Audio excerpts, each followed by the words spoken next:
चुकी है चुनावी रणभेरी, अब होने वाला है शंखनाद।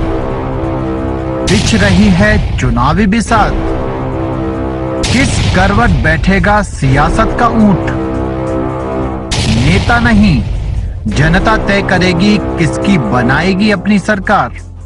चुनाव से पहले चुनाव की बात।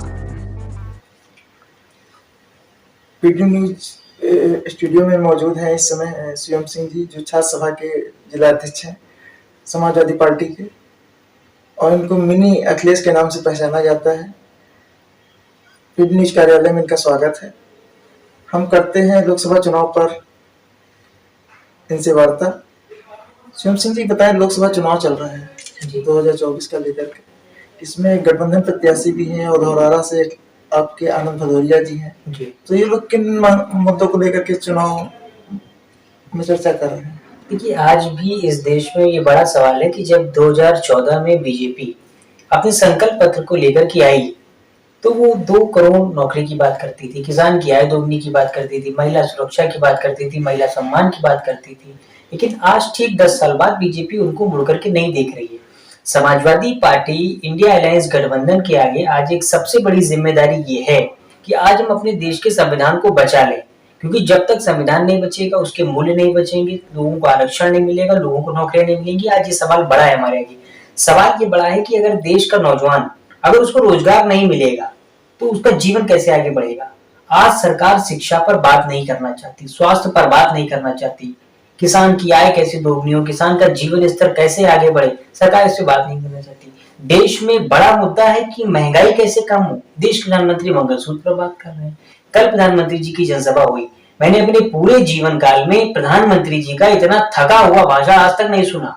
आप देश के प्रधानमंत्री हो, 10 साल आप प्रधानमंत्री रहे, आपका इतना खोखला भाषण, इतना थका हुआ भाषण, आपके भाषण में अंग्रेजों का डिवाइड एंड रूल नजर आ रहा है कि लोगों को बांट दो, राज करो। आप मंच से हिंदू मुस्लिम कर रहे हो, आप लोगों के बीच में नफरत पर फैला रहे हो। आप कोई भी परीक्षा होती है तो उसका पेपर लीक हो जाता है। सरकार इतनी वीक है, पेपर इसीलिए लीक है। इससे पहले अभी नीट का पेपर लीक हो गया। समाजवादी पार्टी छात्र सभा के लोगों ने पूरे उत्तर प्रदेश में सड़कों पर आंदोलन किया। सरकार ने इस बात में उस परीक्षा को रद्द किया, सरकार ने फिर पेपर कराया। खबरें आ रही हैं बिहार से कि वहां पेपर लीक हो गया है फिर से। क्या है आपका फलसफा 10 सालों का? क्या किया आपने? बर्बाद कर दिया बीजेपी ने इस पूरे देश को। इसके पहले भी यूपी पुलिस का एग्जाम हुआ था, उसमें भी पेपर लीक हो गया। सरकार जानबूझ करके इस तरीके की घटनाएं करती बार बार। यूपी में कोई अभी तक सफल परीक्षा सरकार नहीं करवा पाई है, फेलियर गवर्नमेंट है। तो सीएम सिंह जी ये बताएं कि बढ़ती हुई महंगाई पर आप क्या कहना चाहते हैं? क्या बोल सकते हैं हम और अब महंगाई पर? 450-500 रुपए का सिलेंडर था, 900 रुपए का हो गया। सरकार ने जीवन रक्षक दवाओं पर, टीवी की, हार्ट की, 800 से ज्यादा दवाइयों पर 11% जीएसटी लगा दी। इसके अतिरिक्त दूध पर, ब्रेड पर, आटे पर, सब पर आप जीएसटी वसूल कर रहे हो आप। और आप कर्जा किसका माफ कर रहे हो? इस देश में देश का किसान अगर खेती के लिए अपना ट्रैक्टर ले ले और वो न चुका पाए तो सरकार उसका ट्रैक्टर जब्त करा लेती है। और पैसा किसका माफ करते हो आप 1600 करोड़ रुपए से ज्यादा आप अपने पूंजीपतियों मित्रों का माफ कर रहे हो। क्या देश को कर दिया आपने? तो देश में कर्जा माफ उद्योगपतियों का हो सकता है, देश के किसानों का नहीं। इस बीजेपी की सरकार में याद करिए, कांग्रेस ने कभी लोगों का कर्जा माफ किया था? आज भी कांग्रेस के गारंटी कार्ड में लोगों का घोषणा पत्र में कर्जा माफी की बात है। समाजवादी पार्टी इस बात को कहती है कि हम जाति जनगणना कराएंगे, लोगों को उनकी भागीदारी, उनकी हिस्सेदारी दिलाएंगे। बीजेपी इसके खिलाफ है। बीजेपी के संकल्प पत्र में क्या है किसानों के लिए? अगर आज भी हम पीछे मुड़ करके देखें तो 2 करोड़ नौकरी जो बीजेपी देने की बात करती थी, क्या आज 10 सालों में 20 करोड़ लोगों को रोजगार मिल गया? खोखली बातें उनकी। मोदी जी ने कहा था काला धन सबके यहाँ वापस आएगा। जनधन क्या काला धन? इतना इलेक्ट्रोल बॉन्ड में पैसा ले लिया पाकिस्तान की कंपनियों से, शर्म नहीं आ रही आपको? चीन आपको आंख दिखा रहा है, चीन भारत की जमीन पे कब्जा कर रहा है, आप क्यों नहीं बोलते उसके खिलाफ? इलेक्ट्रोल बॉन्ड में आपने पाकिस्तान की कंपनी से पैसा ले लिया, जो वैक्सीन हमें आपको लगवा दी गई दौड़ा दौड़ा करके।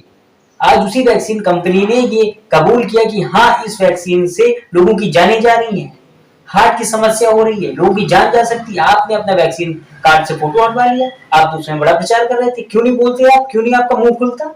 कल उन्होंने जनसभा में कहा है समाजवादी पार्टी जो है परिवारवाद पार्टी है। क्या परिवारवाद, उनका परिवारवाद में क्या नहीं है? अडानी, अंबानी, नीरव मोदी, ललित मोदी, नितिन संदेशा, विजय माल्या इस देश का पैसा लेकर के भाग गए।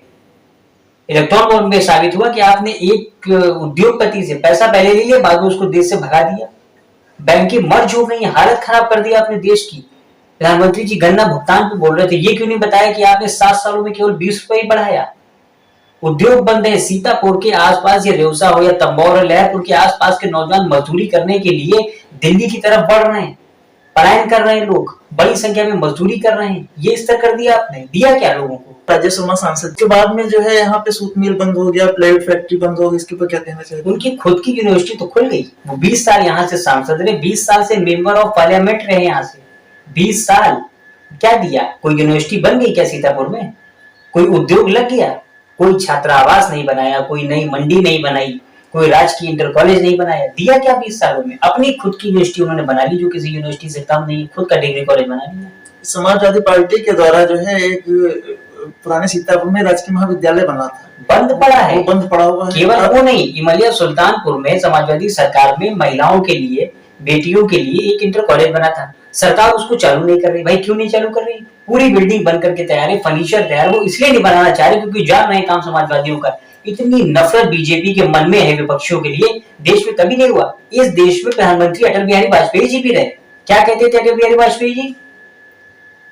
क्या कहते थे? अटल बिहारी वाजपेयी जी इस बात को कहते थे कि सरकारें आती जाती रहेंगी, पार्टियां बनती बिगड़ती रहेंगी, मगर ये देश रहना चाहिए, देश का लोकतंत्र रहना चाहिए। लेकिन आज की बीजेपी वो कहती पार्टी बने, पार्टी वो कहती देश रहे ना रहे, संविधान बचे ना बचे, देश रहे ना रहे, लेकिन उनकी सरकार बननी चाहिए।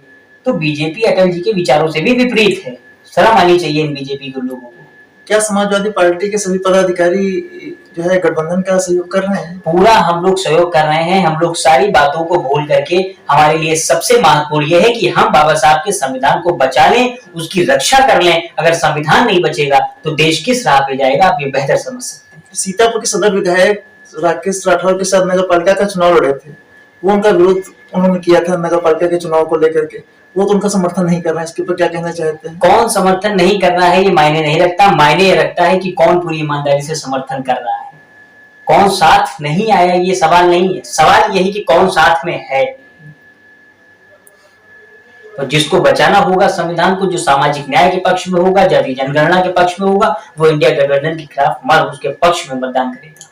गाँव में आवारा पशुओं को लेकर के बहुत चर्चाएं चल रही है, फसलें नष्ट हो जाती है, किसान बहुत परेशान है, इस पे क्या कहना चाहिए? बीजेपी इस समस्या पर बोलना नहीं चाहती, कोई उसके पास समाधान नहीं है। लोगों की फसलें चर गए, आवारा पशु, नाराज किसान बीजेपी के खिलाफ मतदान करने के लिए तैयार है।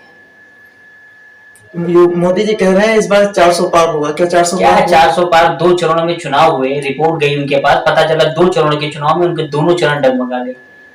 उसके बाद वो हिंदू मुस्लिम करने लगे, मंगलसूत्र कहने लगे, ये सब कहने लगे कि तुम्हारी हिस्सा और तुम्हारे घर जाए जमाई इनको दे दी जाएगी, उनको दी जाएगी। अरे ये कोई भाषा होती प्रधानमंत्री की?